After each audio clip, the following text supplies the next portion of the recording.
Hello guys, this is Tanmay, first year student at NIT Jamshedpur. Guys, आपके result आ चुके हैं जेई मेंस के, and you must have seen how you have performed. भाई, कुछ लोगों के result according to their expectations आए होंगे, कुछ लोगों के नहीं आए होंगे। सो कॉन्ग्रेचुलेशन जिसके आए हैं अच्छे results, and if you coming to this college comment कर देना, मिलेंगे। एंड जिन लोगों के नहीं आए हैं, आई वुड से कि तुम लोग भाई मेहनत तो तुमने पूरी की है, इतना तो मेरे को पता है। And according to your expectations अगर तुम नहीं परफॉर्म कर पाए हो देन इट्स ओके। देखो भाई, 14 लाख लोग हैं, उसमें से होना तो सिर्फ 2.5 लाख का ही है। सो कुछ लोगों का तो नहीं होगा, बट हिम्मत नहीं हारना है। And if you are planning to take a drop then this video is for you. And अगर ड्रॉप नहीं लेना है, अगर नहीं हो पा रहा है, then you talk to your parents कि मम्मी पापा मेरे से नहीं हो पाता है ये। You can try other options as well. भाई, ज़िंदगी इंजीनियरिंग नहीं है, एंड उनको भी ये पता है। सो उनको समझाने की कोशिश करो, एंड तुम भी समझो that this exam is not the final decision of your life. अगर इसमें सिलेक्शन नहीं हो रहा है भाई, तो कोई बात नहीं, you can try other options. देखो भाई, भगवान जो है ना, वो तुम्हारा बहुत अच्छा सोचे हुए हैं। सो ऐसा मत सोचो कि मेरे साथ बहुत ख़राब हुआ है। Hello everyone, my name is Nikhil Pathak and currently I am pursuing my Bachelor of Technology from NIT Jamshedpur in ECE branch.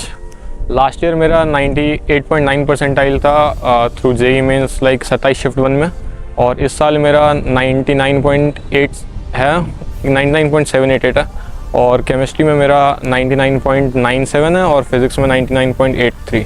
Hello everyone, I'm Jonsalem Pokpam and I'm from mechanical branch, and I got around 55 percentile in the with class 12 in JEE Mains, and in the drop year I got 88 percentile in the first attempt, and in the second attempt I got 98.2 percentile. Hello everyone, my name is Soham Deshpande. I am from mechanical branch.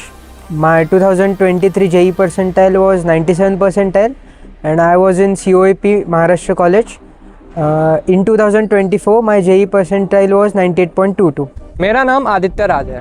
I am a student of CSE NIT Jamshedpur. 2023 में मेरा JEE mains में 97 percentile था, और इस बार 2024 में मेरा 99.3 percentile था। Nikhil, students taking a drop for JEE 2026, should they prefer coaching or they should follow self studies?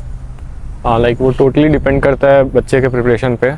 अगर कॉन्सेप्ट्स अच्छे बिल्ड हो चुके हैं और लगता है कि कॉन्फिडेंस है खुद के प्रिपरेशन पे, तो सेल्फ स्टडी ज़्यादा बेटर ऑप्शन होगा। और एक उसके साथ साथ ऑनलाइन कोई कोर्स ख़रीदा जा सकता है जिसमें कि साइड बाय साइड कुछ हेल्प मिल सके अगर कुछ रिक्वायरमेंट हो तो। बाकी ऐसे फिर से आफ्टर गुड प्रिपरेशन फिर से एक बार के लिए कोचिंग में जाना टाइम वेस्ट होगा। ये आपके लेवल प्रिपेयरनेस के लेवल पे डिपेंड करता है कि कितने आपने 12 में किया है, पर फिर भी जितना भी कर लो आपको एक स्ट्रक्चर कोर्स तो लेना चाहिए ताकि आप साथ में चले। मेरे हिसाब से सेल्फ स्टडी ज़्यादा इम्पोर्टेंट है। वैसे तो पर्सन टू पर्सन डिपेंड करता है, लेकिन उसने ट्वेल्थ में कैसा प्रिपेयर किया था, तो कौन से टॉपिक्स रह गए थे उसके ऊपर डिपेंड करता है। अगर उसका सिलेबस कंप्लीट हो चुका है तो उसको सेल्फ स्टडी में रिवीजन पे फोकस करना चाहिए, या फिर वो एक्स्ट्रा मॉक टेस्ट ज्वाइन कर सकता है। वो अपने 11th और 12th में कोचिंग कर चुका है ऑलरेडी, तो उसको अपने ड्रॉप ईयर में कोचिंग लेने का कोई ज़रूरत नहीं है, क्योंकि उसके पास ऑलरेडी नोट्स होगा, उसके पास ऑलरेडी आइडिया होगा कि क्या क्या गलती हुआ मुझसे और क्या क्या करना चाहिए ड्रॉप ईयर में। तो कोचिंग लेने का कोई मतलब सेंस नहीं बनता है, क्योंकि आपके पास नोट्स है। आप क्यों फेल हुए? क्योंकि आपके पास लैक ऑफ प्रैक्टिस था। आप अपने 11th और 12th में अच्छे से प्रिपेयर नहीं किए, आपने शायद कम मॉक टेस्ट दिया होगा या आपका रिवीजन कम पड़ गया होगा, इसीलिए। तो ड्रॉप ईयर में कोचिंग लेने के बजाय आप उन गलतियों को सुधारें तो ज़्यादा सही रहेगा। Should the students start from scratch, or they should revise the topics they have already done and then focus on those topics they haven't completed? Like as per me totally depends upon the student कि अगर अच्छे से prepared है तो scratch से start करने का कोई सेंस नहीं बनता है, क्योंकि आपने ऑलरेडी टाइम इन्वेस्ट कर चुका है उसमें। तो अगर ऑलरेडी अच्छा प्रिपरेशन है तो फिर स्क्रैच से स्टार्ट करना कोई सेंसिबल बात नहीं है। शुरुआत तो स्टार्ट से ही करना चाहिए। बस अगर जिस टॉपिक पे आपका होल्ड स्ट्रॉन्ग है, आपका जो टॉपिक पहले से मजबूत है, उसको मतलब ऊपर देख के आगे बढ़ जाइए। और जो टॉपिक आपका पिछले 11th और 12th में कमज़ोर था, उस पर ज़्यादा ध्यान देना चाहिए। जो नहीं हुए टॉपिक्स प्रिपेयर, उनके पास चांस होता है ड्रॉपर्स के पास कि वो पहले से स्क्रैच से कर सके प्रिपेयर, क्योंकि 1 साल पूरा है उनके पास, तो वो अच्छे से प्रिपेयर कर सकते हैं। So should the students start giving mock tests from the beginning or give it once they have completed the syllabus? देखो, मॉक टेस्ट तो एकदम स्टार्टिंग से ही देना चाहिए, क्योंकि लास्ट में जाते जाते फिर नहीं हो पाता है। तो आप स्टार्टिंग से ही मॉक टेस्ट दो तो सही रहता है। मॉक टेस्ट तो आप टॉपिक वाइज या फिर मतलब स्टार्टिंग में तो टॉपिक वाइज ही देना चाहिए, पर मॉक टेस्ट स्टार्टिंग से ही देना है लास्ट तक। At a decent interval of time, like अपना टाइम पूरा इन्वेस्ट करना मॉक टेस्ट के एनालिसिस, और उसमें काफ़ी टाइम कंज्यूमिंग होता है, और लाइक काफ़ी सारे पॉइंट्स ऐसे भी होते हैं, जैसे आपने मॉक दिया, एनालिसिस किया, तो अब जो आपके वीक फैक्टर्स है, जो वीक टॉपिक्स है, उन पर ज़्यादा आपको प्रैक्टिस करने की ज़रूरत है, तो उसके लिए टाइम अलॉट करना ज़्यादा बेटर रहेगा। तो हाँ ठीक है, स्टार्टिंग से देना है, बट एक अच्छे खासे इंटरवल पे। So Soham, if you had taken a full drop instead of a partial drop, do you think you would have performed better in your JEE Mains and Advanced? या definitely, I think full drop जब लेते तब completely JEE के ऊपर focus कर सकते हैं, लेकिन मेरे केस में क्या था कि मम्मी पापा को लगता था कि मैं थोड़ा सा आलसी हूँ, तो कर पाऊँगा कि नहीं कर पाऊँगा पता नहीं था। तो उनके हिसाब से और मेरे बेटरमेंट के लिए भी फिर मैंने COEP कॉलेज में ले लिया था एडमिशन। एंड COEP भी ठीक ही था कॉलेज वैसे, लेकिन IIT NIT का जो स्टूडेंट लाइफ होता है वो बेटर होता है, ऐसा मुझे लगता है। ऐसा कुछ अब कंफर्मेशन के साथ कह तो नहीं सकते, क्योंकि जेई काफ़ी ज़्यादा लक पे भी डिपेंडेंट होता है। अगर मान के चल लो मीन्स मेंस के टाइम एग्ज़ाम के वक्त ही तबीयत ख़राब हो जाता है या कुछ एक्सटर्नल फैक्टर आ जाते हैं, तो कह नहीं सकते। पर प्रिपरेशन लेवल पे देखा जाए तो मेरा प्रिपरेशन मेंस के पर्सपेक्टिव से तो पहले ही काफ़ी ठीक सा था, तो उतना टाइम अगर नहीं भी अलॉट करते तो भी आ ही सकता था इतना। पार्शियल ड्रॉप में मतलब जितना मेंस के पर्सपेक्टिव से आया है काफ़ी, उतना आ जाता बिना फुल ड्रॉप लिए भी। बाकी एडवांस के लिए I would say full drop में ज़्यादा टाइम मिलता हमें। Soham, since you were a partial dropper, so how did you manage your college academics and JEE preparation together? मैंने तो बस कॉलेज में 75% मेंटेन किया था, और मैं भी सबको रेकमेंड करूँगा कि अटेंडेंस मेंटेन करो, और मोस्टली अपना फोकस जो है वो जेई के प्रिपरेशन पे दो, और जो एंड सेम और मिड सेम्स होते हैं कॉलेज में, उसके कुछ दिन पहले ही अगर हमने प्रिपरेशन स्टार्ट कर दिया तो अच्छा खासा CG आ जाता है। Like managing college along with JEE preparation would be really tough, but if you have a decent level of preparation for last year, then you can do it. ज़्यादा से ज़्यादा प्रॉब्लम उसी में आता है कि क्लासेस के टाइम, क्लासेस मतलब काफ़ी लेट तक होते हैं, तो उसके कारण सेल्फ स्टडी का टाइम कम मिलता है। पर अगर ट्राई करें तो फिर क्लासेस के साथ साथ ही लाइक प्रोफेसर पढ़ा रहे हैं, हम लास्ट बेंच पे बैठ करके अपना पढ़ सकते हैं, कोई उतना ध्यान नहीं देता है। What is one mistake that you have done in your JEE preparation that J26 dropper should not attempt?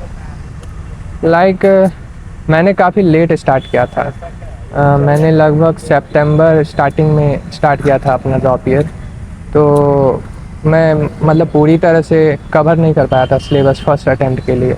तो आपको पहले से मतलब डिसीजन लेना पड़ेगा, जैसे रिज़ल्ट आने के बाद आप ड्रॉप लेना चाहते हैं या जो कॉलेज मिल रहा है वो लेके आगे बढ़ना चाहते हैं, आपको डिसीजन लेना पड़ेगा और अपना प्रिपरेशन स्टार्ट करना पड़ेगा। बड़ा मिस्टेक मतलब मैं स्टार्टिंग पे मॉक टेस्ट नहीं दिया था, वही मेरा गलती है, बहुत बड़ा गलती है।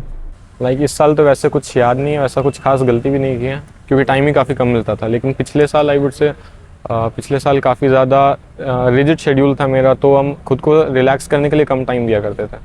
तो थोड़ा एक प्रॉपर इंटरवल में रिलैक्स करने के लिए खुद के मन को रिलैक्स करने के लिए थोड़ा एक कुछ ना कुछ करना चाहिए। लाइक कभी मूवी देख लिया, कभी घूम कहीं आ गए कहीं बाहर, तो वो सब कर सकते हैं। इतना कोई रिजिड होने का ज़रूरत नहीं होता है कि कंटिन्यूसली एक मोनोटोनस रूटीन को फॉलो करना ही है। जनरली मतलब बहुत से लोग ऐसे होते कि पार्शियल ड्रॉप लेते और जेई में इनिशियली फोकस करते, लेकिन जैसे जैसे दिन बढ़ते तो वो कॉलेज लाइफ एंजॉय करना चालू करते, फेस्ट वगैरह अटेंड करते, और फिर जेई के ऊपर से उनका फोकस हटता जाता है, फिर रिज़ल्ट अच्छा नहीं आता। मेरे भी केस में यही हुआ था। मैंने भी कॉलेज के फेस्ट अटेंड किए थे और कॉलेजेस अटेंड करता था डेली ऑलमोस्ट, फिर इसीलिए मेरा और अच्छा आ सकता था अगर मैं ये सब गलतियाँ नहीं करता तो। Johnson, in your Jan attempt, you said you had scored 88 percentile, Yes. and in your April attempt, you had 98 percentile, which was a exceptional increase. So, how did you do this magic? I would say. पहले तो magic तो नहीं है।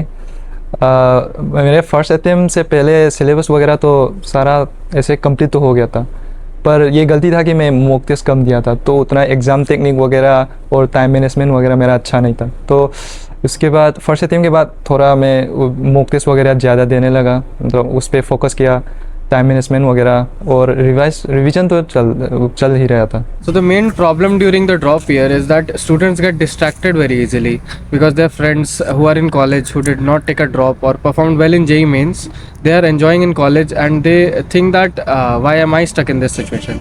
So what would you give that? What was your motivation? This is the biggest motivation that तुम्हारे दोस्त लोग college जा चुके हैं और तुम पीछे छूट चुके हो, वो IIT NITs में हैं और तुम अभी भी स्ट्रगल कर रहे हो। तो ये खुद ही में एक बहुत बड़ा मोटिवेशन है। So what would be one message or advice that you would give to the JEE25 students who are taking a drop for JEE26? Like preparation करते रहो अच्छे से, बाकी ज़्यादा स्ट्रेस लेने का ज़रूरत नहीं है। और जब मॉक्स देने का बात आए तो इनिशियली कम मॉक्स में काम चल जाता है, लाइक ट्वाइस मंथ और 1 और 2 मंथ, लाइक वैसे काम चल जाता है, पार्ट टेस्ट से काम चल जाता है। बाकी जब एग्ज़ाम्स नज़दीक आए तो लास्ट मंथ में बहुत खुद को स्ट्रेस आउट, मतलब खुद को ज़्यादा प्रेशराइज़ करने का ज़रूरत नहीं है। लास्ट मंथ में भी अराउंड 6 मॉक्स में काम चल जाता है। मैंने ये गलती की थी अपने टाइम में कि बहुत ज़्यादा मॉक्स दिया था, तो उसके कारण स्ट्रेस ज़्यादा बिल्डअप हो जाता है, वो रिक्वायरमेंट नहीं होता है। एक डिसेंट अमाउंट ऑफ मॉक्स दो, उसमें काम चल जाएगा। उनके लिए इतना ही बोलूँगा कि आप मेहनत करिए, जो आप कर सकते हैं वो करिए, बाकी तो जो कितना कंट्रोल कर सकते हैं वो आप पे उस पे ही ध्यान दीजिए, बाकी तो देख लेंगे। मैं यही रिकमेंड करूँगा कि ज़्यादा डिस्ट्रैक्ट मत होना अपने गोल से, और खुद पे भरोसा रखो, और अगर कर सकते हो तो करो, बिल्कुल करो। So guys, this was the interview of the droppers. तो देखो कि at the end हम फिर से बोलेंगे कि किसी के इन्फ्लुएंस में आकर ड्रॉप मत लेना। इट्स योर लाइफ भाई, देखो रिग्रेट नहीं रहना चाहिए तुमको। मेन थिंग इज़ भाई देखो लाइफ ढंग से जियो, ऐसा नहीं कि इसी एग्ज़ाम के पीछे मरते रहना। You can try other options and at the end अगर तुम ड्रॉप ले रहे हो सो ऑल द बेस्ट, अच्छे से प्रिपेयर करो एंड अगले साल JEE फोड़ना है। हाउ इम्पोर्टेंट इज सेल्फ अरे यार हल्का सा स्माइल। Study versus coaching? अरे ठीक है, अबे ज़्यादा पास नहीं हो रहा है।